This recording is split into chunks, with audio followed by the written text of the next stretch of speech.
Entonces, en este video vamos a tratar el capítulo número 8, que tiene como título Más programación sobre R.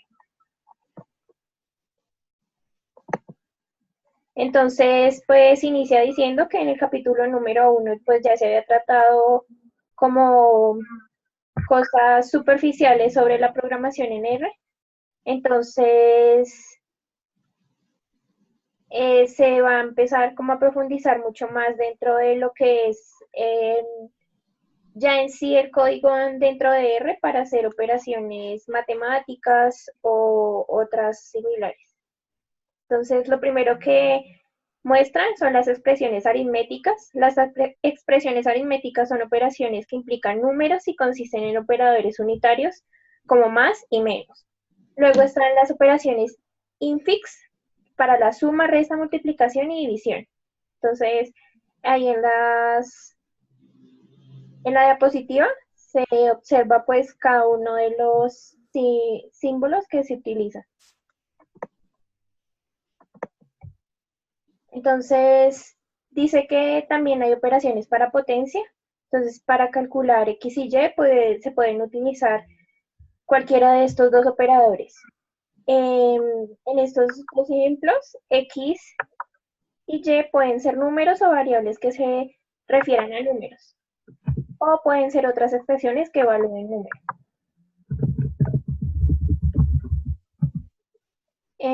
Pues como ya se sabe, la potencia va antes de la multiplicación, que va antes de la adición. Por ejemplo, eso significa que necesitará utilizar paréntesis si necesita evaluar las expresiones en otro orden. Entonces tenemos el primer como ejemplo dentro de código. Entonces dice que es un vector que va desde 1 y tengo que 2 elevado a la 2. Entonces la primera operación que me va a hacer R en este momento es elevarme 2 al cuadrado, y eso me va a dar 4, entonces me va a mostrar un vector que va desde 1 hasta 4. Entonces, en este caso, entonces ya es el mismo ejemplo anterior, pero no es una potencia, sino una multiplicación. Y va a crear un vector que contenga a 1 y a 2 y después lo va a multiplicar por 2.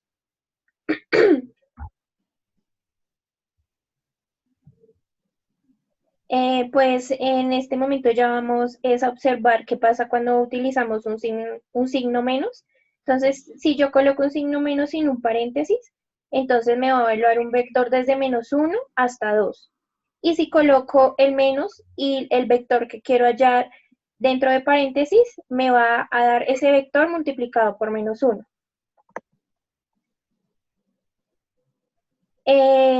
Siempre las funciones se van a evaluar antes que los operadores matemáticos. Entonces, en este caso tenemos la función de una raíz cuadrada.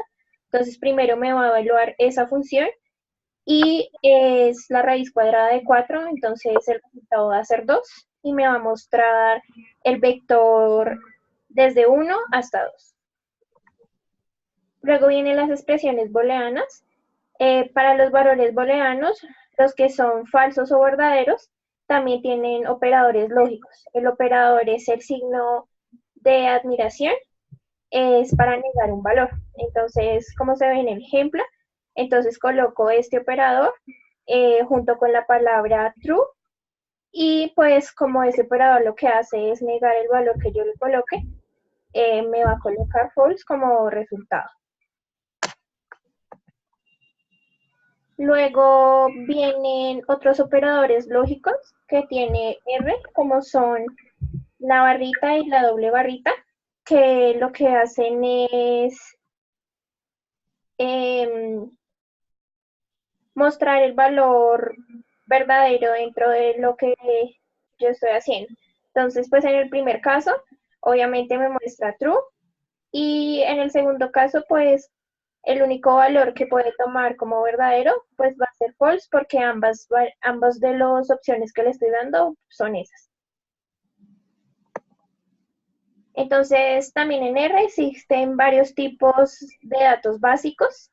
Entonces, entre ellos está el numérico, el entero, el complejo, el lógico y el de carácter. Entonces, en primer lugar está el de tipo numérico, que es el que obtiene cada vez que escribes un número en R. Puedes probar si un objeto es numérico usando la función is.numeric o consiguiéndolo el objeto de clase. Entonces, en el ejemplo se muestra cómo utilizan dicha función con el número 2 y la respuesta es true porque pues obviamente es un dato de tipo numérico. O también la utilización de la clase que dentro del paréntesis tiene que ir obviamente el número en el que se quiere probar si es un objeto numérico. Luego siguen los de tipo entero. Se utilizan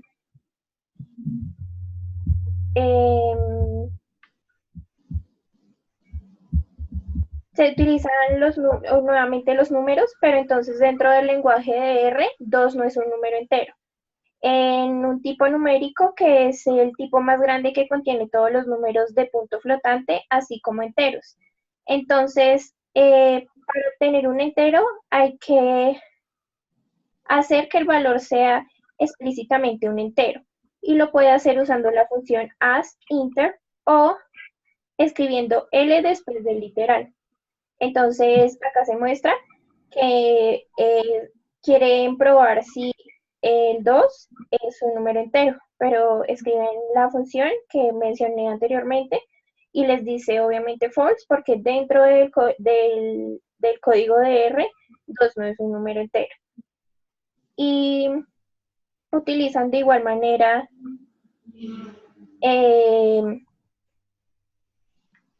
para saber si es un número entero, pero lo utilizan con la L y esto es lo que hace que diga que sí es un valor o un número entero dentro del código de R.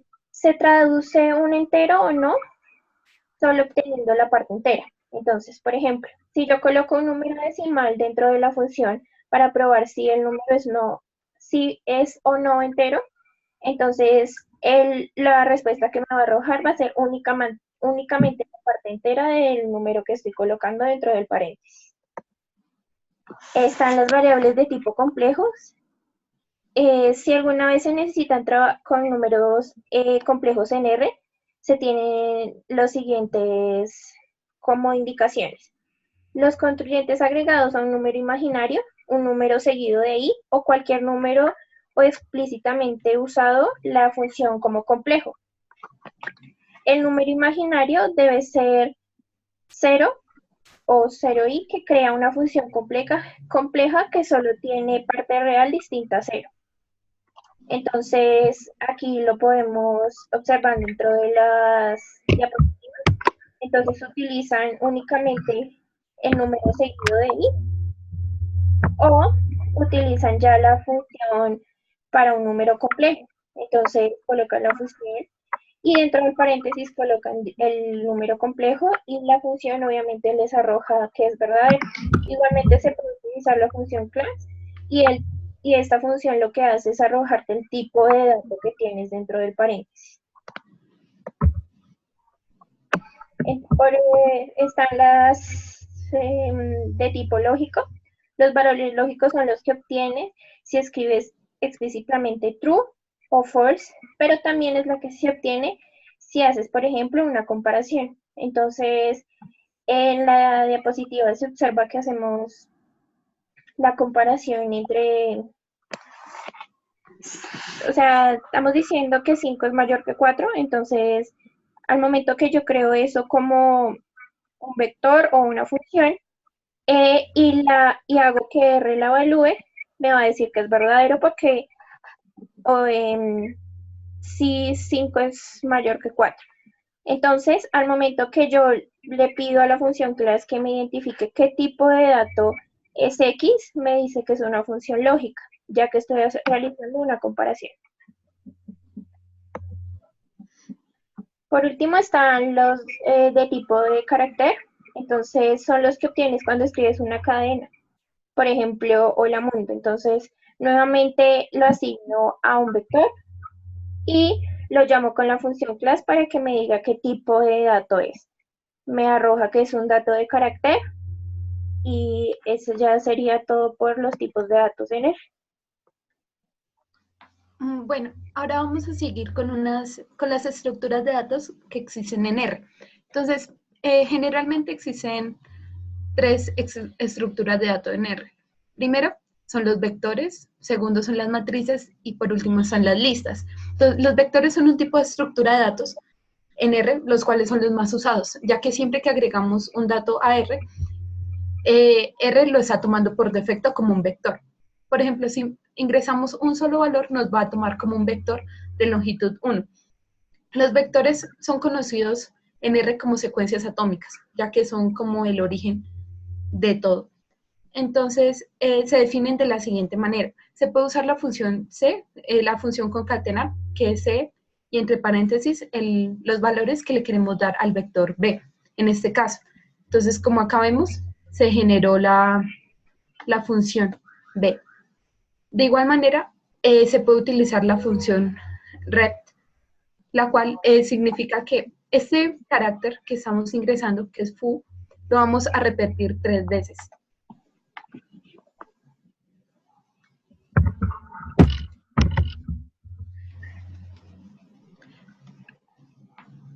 Ok.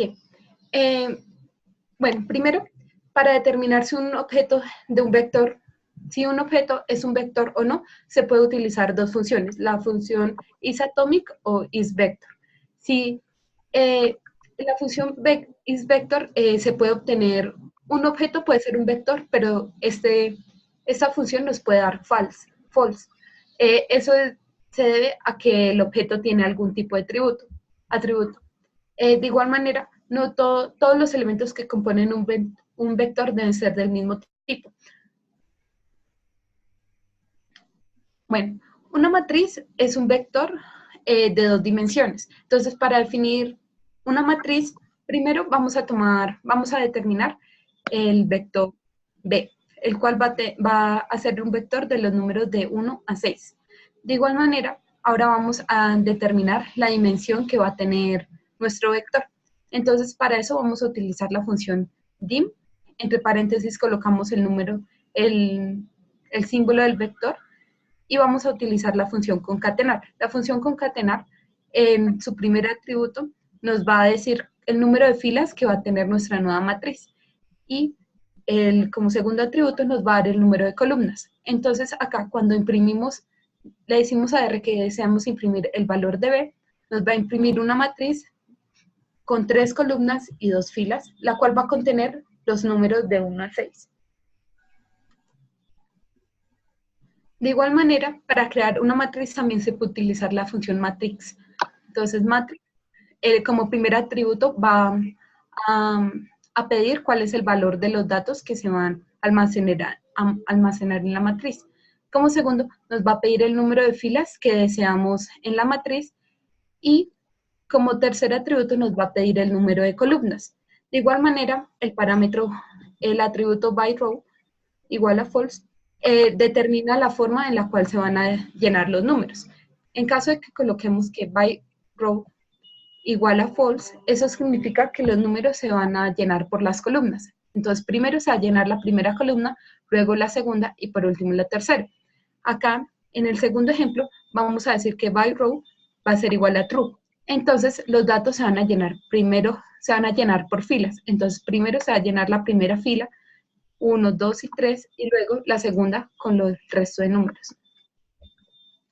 De igual manera, en R se pueden realizar múltiples operaciones con las matrices. Entonces, primero para multiplicar los elementos de una matriz vamos a utilizar el operador asterisco, tal y como lo hacíamos en los vectores. De igual manera, y en los parámetros en general, para la multiplicación de matrices se va a utilizar el operador porcentaje. Una función bastante utilizada en las matrices es la transposición de una matriz. Para ello vamos a utilizar la función t y entre paréntesis vamos a colocar el nombre que tiene nuestra matriz.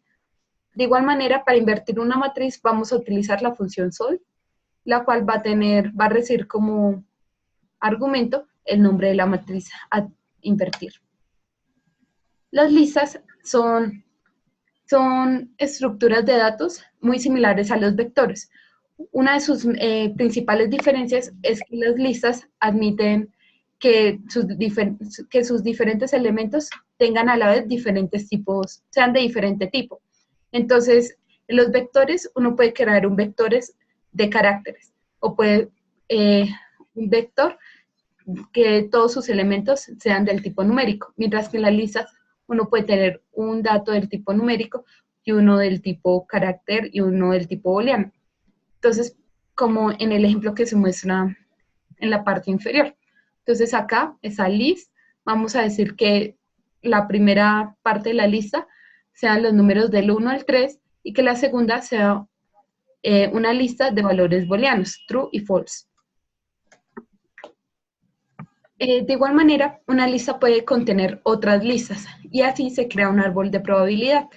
Entonces, como vemos acá, entonces esa función principal va a tener a esta función lista, a esta función lista y a la vez esa función lista va a tener dos listas más, tal y como se muestra en la parte de abajo. De igual manera, una lista se puede convertir en un vector. Para ello se va a utilizar la función unList, lo cual va a forzar a todos los elementos de la lista a convertirse a un mismo tipo de dato.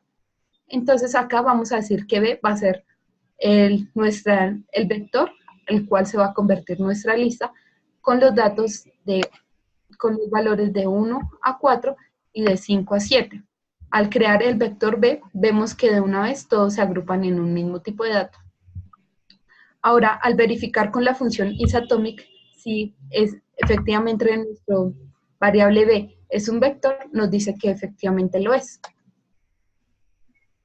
Entonces, en la indexación, para extraer el enésimo elemento de un vector, se utiliza la función B y entre paréntesis cuadrados el número del índice. Entonces, en este caso, vamos a definir primero un vector que va a contener los números de 1 a 4. Y vamos a pedirle el número que está en la tercera posición, el cual coincide con el número 3. De igual manera, se puede extraer una subsecuencia utilizando un rango de índices en un vector. Entonces, para nuestro vector B definido anteriormente, vamos a decirle que nos extraiga los valores que están en la posición de la 2 a la 3, lo cual coincide con los valores 2 y 3. De igual manera, se pueden obtener todos los valores de un vector excepto uno que hemos definido. Entonces, para eso, vamos a utilizar B, paréntesis cuadrados, menos el número de la posición, la cual no queremos tomar en cuenta. Entonces, en este caso, no vamos a tener en cuenta la primera posición, con lo cual el R nos imprime los números 2, 3 y 4. De igual manera, se puede decir que no se quiere cierto rango de números. Entonces, para ello, vamos a utilizar B menos de 1 a 2, con lo cual nos imprime R los números 3 y 4. De igual manera, es importante tener en cuenta que no se pueden combinar índices negativos con positivos. Otra forma de extraer valores de los vectores mediante sus índices es mediante el uso de vectores booleanos. Entonces, para ello, vamos a extraer los valores para los cuales una condición definida va a ser verdadera. Entonces, para ello vamos a decir que de nuestro vector B vamos a extraer todos los valores de B en los cuales al dividir mediante 2 nos da una suma entera sin ningún tipo de residuo. Entonces, con lo cual descubrimos que 2 y 4 son los números que cumplen esta condición. De igual manera,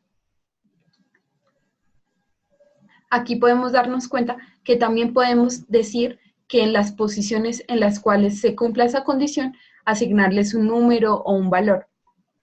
Entonces, en este caso, para las posiciones 2 y 4, las cuales cumplían esta condición, vamos a decir que se le asigne el número de 13. En el caso de matrices, también se pueden extraer los valores ingresando las dos coordenadas, el valor de las dos coordenadas que definen la posición del valor que queremos extraer. Entonces, en este caso, vamos a definir una matriz M, la cual va a contener los números de 1 a 6, va a tener dos columnas. Entonces, vamos a decir que queremos que se llene por columnas y vamos a solicitarle a R el valor que se encuentra en la posición 2,1, en la segunda columna, en la segunda fila, primera columna, lo cual obtenemos que es el número 4. De igual manera, se puede extraer una submatriz de una matriz ya construida mediante la indexación. Entonces, vamos a decirle que queremos que nos extraiga de esa matriz M ya creada una submatriz que va a tener las siguientes dimensiones. Va a estar construida los números de 1 a 2, de las posiciones de 1 a 2 y de 1 a 2. Entonces, va a contener 1, 1, 1, 2, 2, 1 y 2, 2. Con lo cual, creamos esa nueva matriz. De igual manera, cuando se llama a una posición en una matriz, uno puede llamar a cierta columna. Entonces, para ello vamos a utilizar 1 para decirle que queremos que nos extraiga únicamente una fila, coma, y no le vamos a colocar ningún valor. Con este comando, R ya entiende que deseamos solamente la columna 1, la fila 1. De igual manera, es necesario utilizar el atributo drop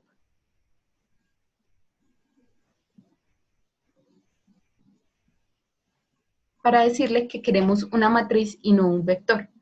De igual manera, para crear un subconjunto de una lista se puede utilizar los vectores, los paréntesis cuadrados. Entonces vamos a definir una lista llamada L mediante la función list. Vamos a decir que queremos que contenga los números 1, 2 y 3.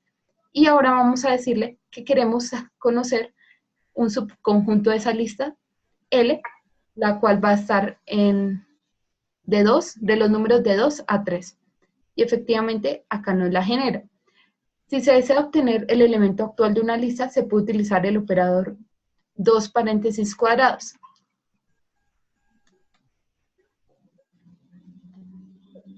De igual manera, es posible nombrar los valores de los elementos que se encuentran en un vector o en una lista. Entonces, por ejemplo, nosotros sabíamos que la primera posición va a estar este valor, en la segunda va a estar este valor, en la tercera este y en la cuarta este. Entonces vamos a decir que para nuestro primer valor queremos que se llame A, el segundo B, el tercero C y el cuarto D. Entonces, mediante esa función concatenar, definimos cuál es el símbolo que deseamos para este valor, cuál es el símbolo que deseamos para ese y así sucesivamente. Con lo cual obtenemos que nuestro nuevo vector va a tener las siguientes propiedades. De igual manera, en una lista se puede hacer lo mismo. Entonces, para el primer elemento de la lista, vamos a decir que se llame A. Y nuestro segundo elemento que se llame B. Y efectivamente, R toma dichos valores. De igual manera, se puede utilizar la función names. Entonces, vamos a colocar names. Entre paréntesis va a recibir como atributo el valor del vector o la lista a la cual se les va a asignar los nombres. Y vamos a definir una función la cual le va a dar los nombres. En ese caso va a ser letters. Entonces nos va a dar de la novena a la 12ª letra del alfabeto. De igual manera se pueden extraer los elementos de una lista a un vector llamando a su nombre. Entonces vamos a utilizar los vectores cuadrados y los dobles vectores de los dobles paréntesis cuadrados. Entonces al decir L que nos llame al valor A, el cual va a estar entre paréntesis, nos va a entregar lo que hayamos definido previamente, que A va a ser los números de 1 a 4. También existe un tercer operador para la indexación. Para ese es el símbolo de pesos. Entonces vamos a decir L pesos A. Ya no vamos a necesitar las comillas que utilizábamos anteriormente y efectivamente nos va a extraer el mismo elemento de la lista. Otras estructuras de datos son los factores y las fórmulas. Los factores son almacenados como un vector de enteros, lo cual, y cada entero hace referencia a uno de los niveles del factor. Y de igual manera, las fórmulas son creadas bajo el operador, no sé por qué no salió, que es el operador de la ñ. Entonces, al lado derecho se va a poner, ese va a tener dos partes, el lado izquierdo y el lado derecho. Como los factores, el resultado es un objeto definido usando una clase. De igual manera, en R podemos utilizar ciertas estructuras llamadas estructuras de control, las cuales nos va a determinar el flujo de ejecución que va a tener el código. Entonces, mediante su uso se puede ejecutar una acción u otra automáticamente de cumplirse o no una condición, o puede realizarse una actividad de manera repetitiva hasta que una expresión deje de ser verdadera. Entonces, existen principalmente dos tipos de estructuras de control en R. Primero, de selección, que son las declaraciones tipo if, y los bucles que están definidos mediante las funciones while, for y declaraciones repeat.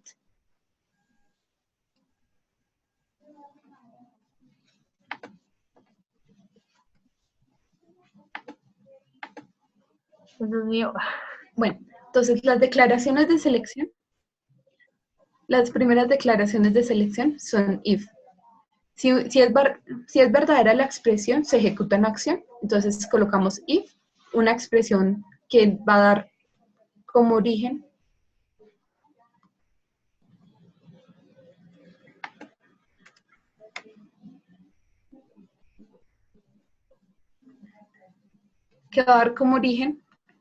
un elemento del tipo booleano, y con lo cual, si es verdadero, se va a ejecutar cierta acción. De igual manera, si es verdadera la expresión, se ejecuta una acción. Si no, se ejecuta otra. Entonces, para ese caso vamos a utilizar if y else. Entonces, si esa expresión es verdadera, se va a hacer algo. Si no lo es, debido a la función if, else, se va a hacer otra. Entonces, acá colocamos un ejemplo. Entonces, si x, vamos a decir que x va a ser igual a 3. Entonces, si x es mayor a 0, se va a imprimir la palabra positivo. Si no, y x es menor a 0, se va a imprimir negativo. Si no, se va a imprimir 0. Entonces, debido a que 3 es mayor a 0, se imprime la palabra positivo. De igual manera, cuando es necesario que cuando una expresión booleana sea verdadera, se ejecute varias actividades, es necesario y es recomendable ponerlas en corchetes para evitar confusión.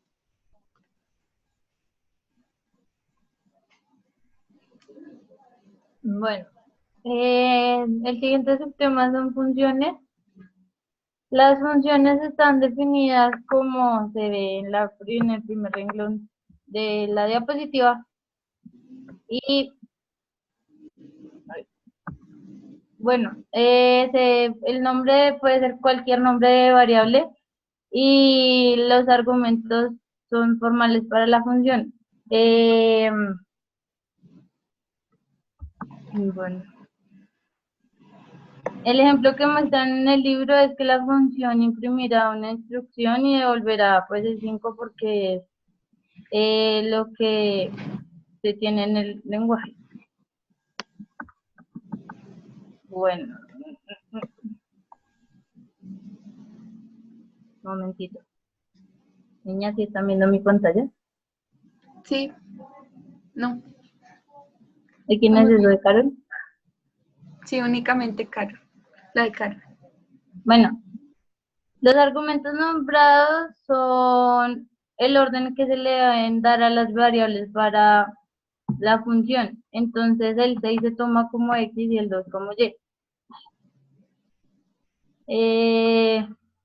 Pásala.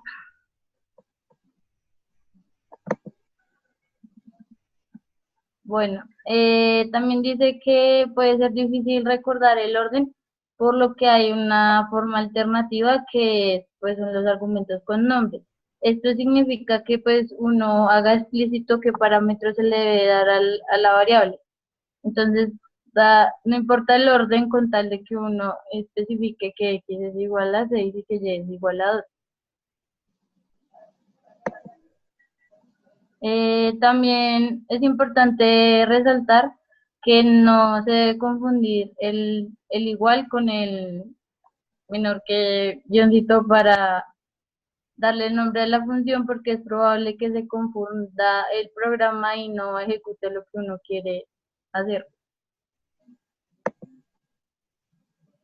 Bueno, los parámetros predeterminados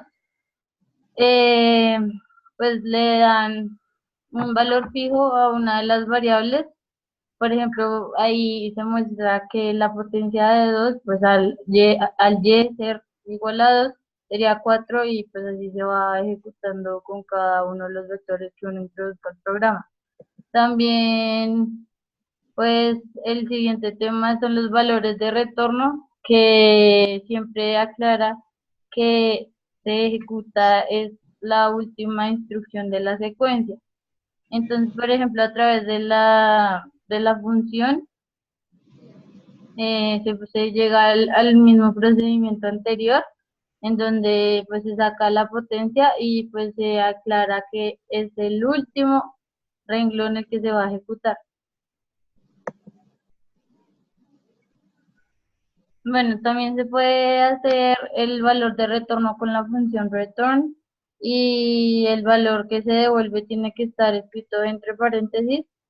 Y hay algunos lenguajes que dicen que no se puede escribir esta función sin los paréntesis, pero en R generaría un error.